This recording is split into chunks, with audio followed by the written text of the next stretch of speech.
All right, Alex. What is underpopulation? Underpopulation is a population rate that is below projected expectations of a nation. This means that the birth rates aren't enough to attain replacement levels, and if we're not careful, GDP and the elderly people might face the biggest hits. That means you and me in the future. What are the main causes of underpopulation? There are several factors that correlate strongly with lowered fertility rates. One of the strongest is urbanization. In an urbanized society, stress is placed on the healthy and productive upbringing of a few children rather than the large copulation of many.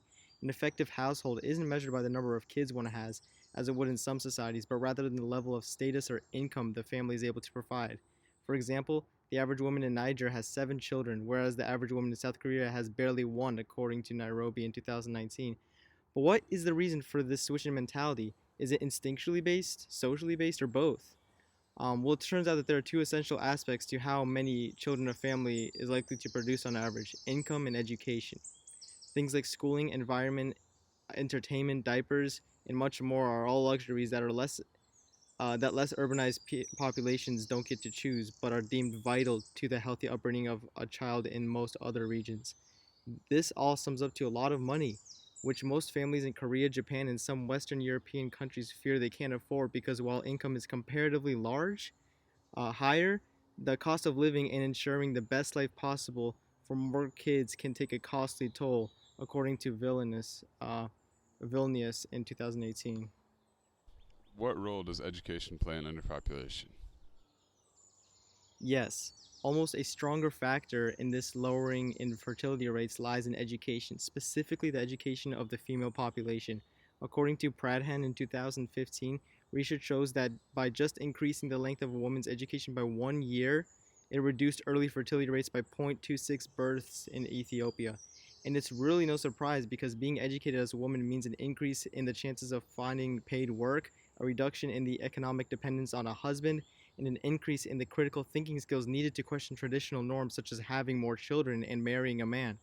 It means that they are more likely to use effective contraceptives, and it also means that would willingly choose to focus more of their efforts and hopes on the positive upbringing of a few children rather than many in the case that some might fail. On top of this, education also takes a lot of time. The process of getting a bachelor's degree and settling down in a job stable enough to support a family could well last into someone's 30s, an age by which most in Nigeria would be grandparents, according to Pradhan in 2015. Based on your expert report, you, you, you claim that China has some of the world's greatest underpopulation problems. I claim Japan. You claim Japan, actually. I misread. All right. how may how may Japan work to solve these issues? Well, just two potential solutions are in tax cuts and company benefits, but countries that are serious about their population rates should also try to rebalance work and family life, as well as look beyond the normal perspectives of parental leave, according to Leonard 1999. Countries such as Australia and Sweden have already introduced dowry incentives for young families to start producing kids, while countries like Japan and Korea are fighting to stay afloat in an economy without as many skilled workers. So what? Having more kids means they pay less taxes. Yep, that's right. All right. What is a potential consequence of underpopulation? The decrease in the GDP of a populace. In his article Slowed Aging, Welfare, and Population Parameters, Christopher Warham speculated an idea that no other had considered before of an underpopulated society, the more plausible aspect of prolonging life as opposed to expanding it.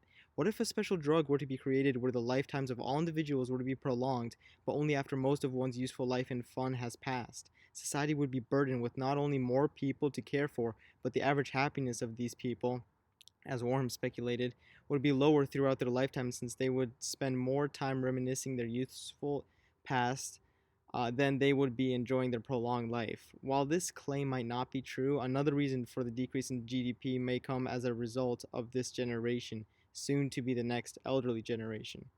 You see, because an important factor of the GDP is how the elderly are treated in old age.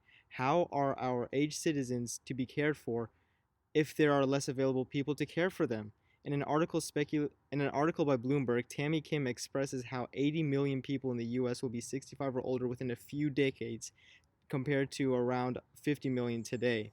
This is a major concern since, as it stands, most families can't even afford the right care for their elderly without insurance plans from the government, and even then, only physical therapy or minor stints are covered.